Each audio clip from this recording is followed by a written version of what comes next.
and gumapang ka sa lusa with Sun Cellular.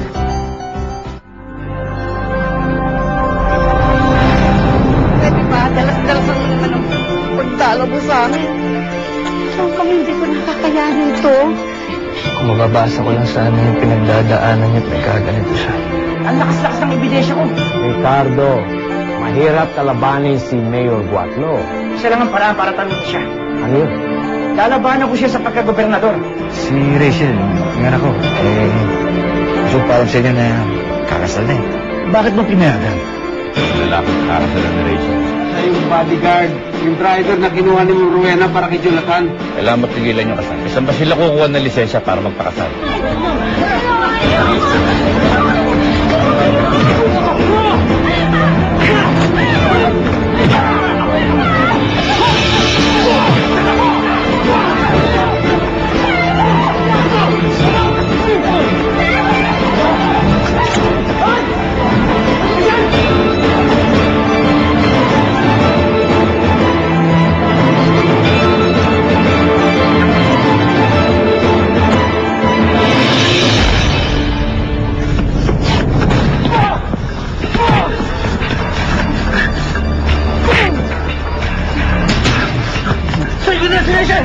Sa'yo na yung anong gagawin sa kanya! Ha? Sino kayo? Sino?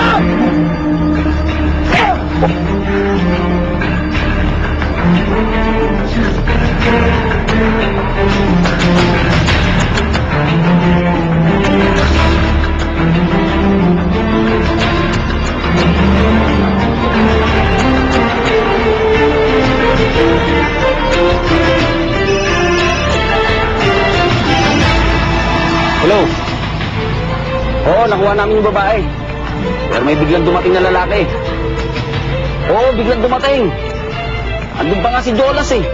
Kailangan makuha natin yun, baka magturo pa yun. Oo, sige, sige. Okay.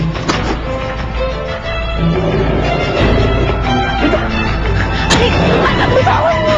Bitawan mo! Bitawan mo ako! Ano? Lalabang ka, ha? Pasasabugin ka ulo mo! Hoy! Mag-o-open na pala yung resort niyo, Jonathan. Nakaka-excite! Dahil sa wakas, magkakaroon na din ng world-class resort sa San Felipe. Oh, bakit parang hindi ka excited? Hindi naman sa akin yan eh. Sa mga magulang ko yan.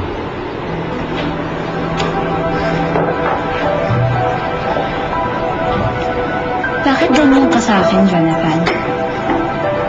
Dati naman okay tayo, ah. Enjoy pag magkasama.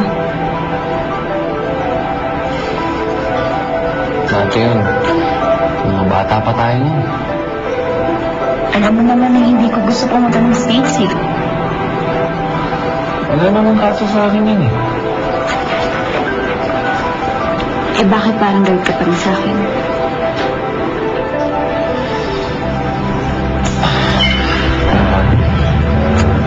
Aalis na ako.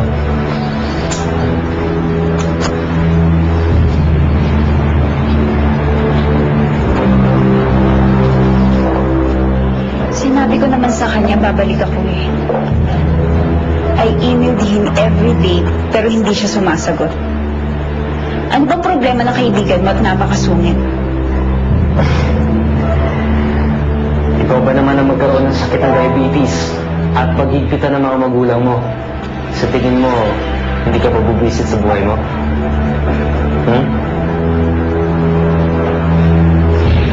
Kung gano'n, kailangan ko palang bumawi sa kanya. Gagawin ko ang lahat para bumalik ang feelings niya sa akin. Kailangan ituloy ang naputol namin relasyon. Apple, ganitoon pa lang kayo nun ah. Eh for sure, nakalimutan na ni Jonathan yun. Dudes, ipapaalala ko uli sa kanya. Mamahalin niya ako ulit. At kami pa rin ang magkakatuluyan.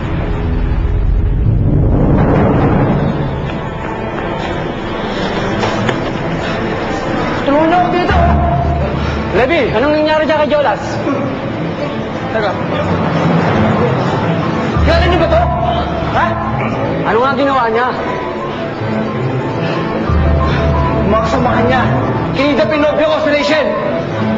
Dino, pasok niyan! Teka, sandali! Hindi ko pa alam kung saan nagdala yung shota ako eh! Levy, kami nang bahala dyan. Teka, paminin muna natin to! Saan lang yan, ha? Sino tatalagan mo? Yung boss ko, si Jonathan, anak ni Mayor.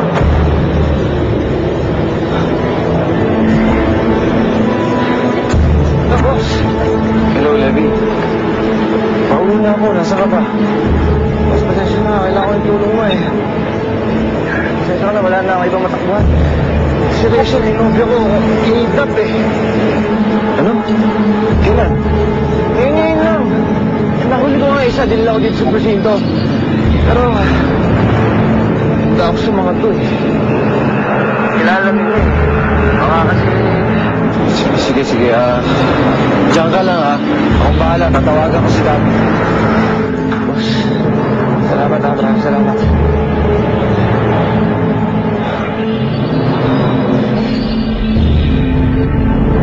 Oo na! Hindi ko nga alam kung ano nangyayari kay Jonas, eh. Sige na! Hindi kayo nakakatulong.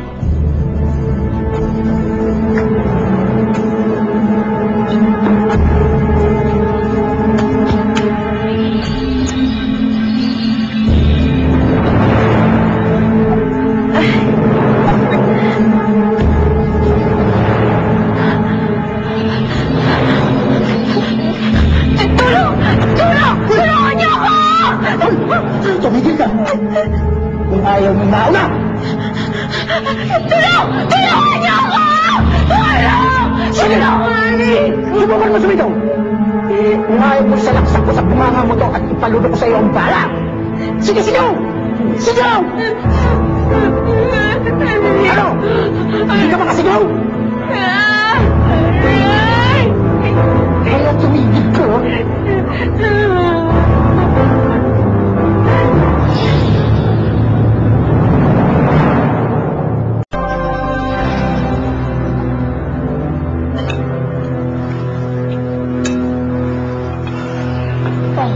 Saan ka pupunta? May meeting ako eh. Leslie? Ngayon lang available yung meeting ko.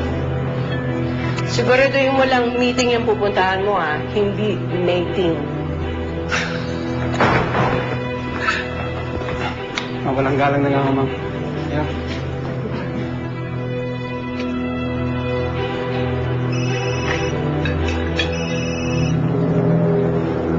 Hello? O, Jonathan? Ha? Sige. Didiretso ako dyan. Bakit? Ano nangyari kay Jonathan? Humihingi ng tulong yung driver niya at nakidnap daw yung girlfriend. Sino naman gagawa nun at bakit? Hindi ko alam. Siguro yung sindikato ng white slavery dito sa lugar natin. Tutuloy muna ako sa presinto. And what about your meeting? Mas importante to.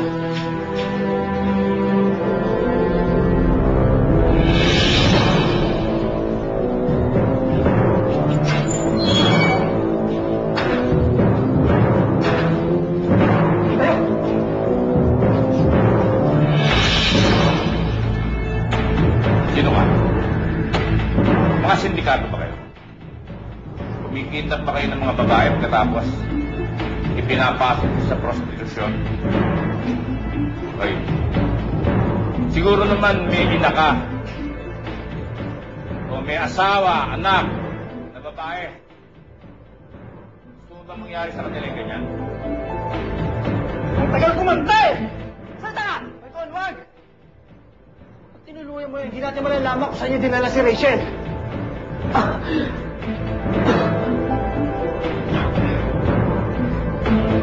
Dati po kami na kumikita sa mga babae para ibenta sa prostitusyon. Nasaan nga si Rachel? Ha?